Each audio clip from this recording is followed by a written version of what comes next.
Chapter 32. A Warning for Pharaoh.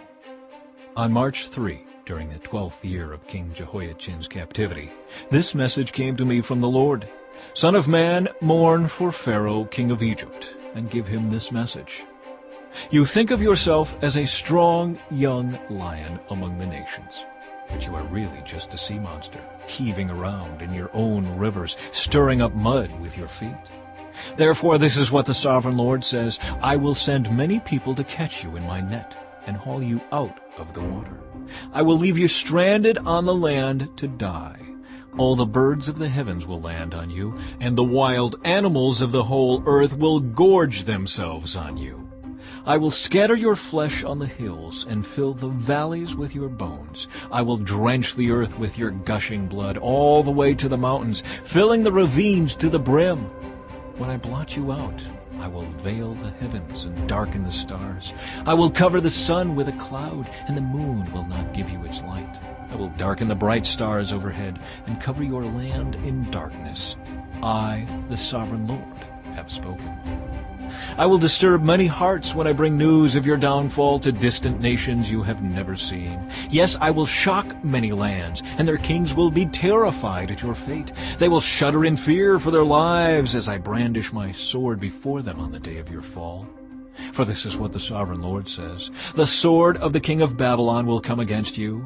I will destroy your hordes with the swords of mighty warriors, the terror of the nations.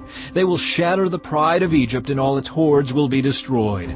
I will destroy all your flocks and herds that graze beside the streams. Never again will people or animals muddy those waters with their feet. Then I will let the waters of Egypt become calm again, and they will flow as smoothly as olive oil, says the sovereign Lord. And when I destroy Egypt and strip you of everything you own and strike down all your people, then you will know that I am the Lord. Yes, this is the funeral song they will sing for Egypt.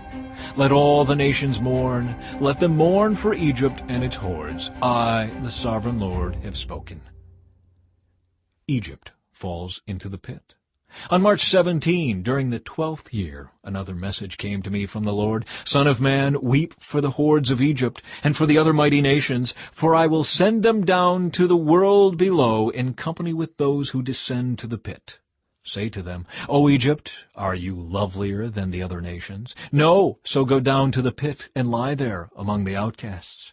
The Egyptians will fall with the many who have died by the sword, for the sword is drawn against them. Egypt and its hordes will be dragged away to their judgment. Down in the grave, mighty leaders will mockingly welcome Egypt and its allies, saying, They have come down, they lie among the outcasts, hordes slaughtered by the sword. Assyria lies there, surrounded by the graves of its army, those who were slaughtered by the sword. Their graves are in the depths of the pit, and they are surrounded by their allies. They struck terror in the hearts of people everywhere, but now they have been slaughtered by the sword. Elam lies there surrounded by the graves of all its hordes, those who were slaughtered by the sword. They struck terror in the hearts of people everywhere, but now they have descended as outcasts to the world below. Now they lie in the pit and share the shame of those who have gone before them. They have a resting place among the slaughtered, surrounded by the graves of all their hordes. Yes, they terrorized the nations while they lived, but now they lie in shame with others in the pit, all of them outcasts, slaughtered by the sword.